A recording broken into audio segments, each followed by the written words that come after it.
কি ভাইয়া কেমন আছো?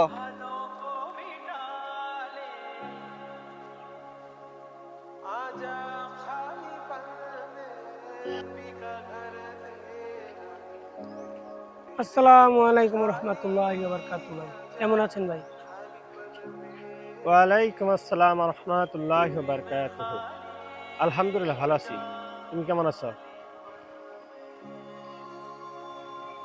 কিরে, আমি ভাইয়ের সাথে কথা বলতে চাইলাম, ভাই আমার সাথে কথা বললো না, কিন্তু অচেনা লোকের সঙ্গে কথা বলতেছে।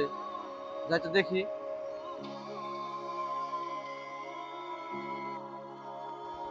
ভাইয়া, বিষয়টা তো বুঝতে পারলাম না। তুমি অচেনা লোকের সাথে কথা বলতেছ, অথচ আমার সাথে কথা বললো না। শোন, তোর একটা শিক্ষা দেওয়ার জন্য আমি এই কাজটা করছি। কারণ কি জানোস?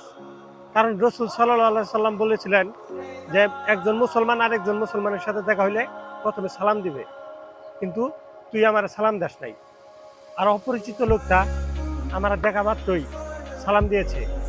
সে আল্লাহর কাছে আমার জন্য দোয়া করেছে, আমার জন্য শান্তি বর্ষিত হয়। ভাই, আমার ভুল আমি বুঝতে পারছি। এখন থেকে যার সাথে দেখা হবে সালাম দিয়ে কথা বলা শুরু করবো।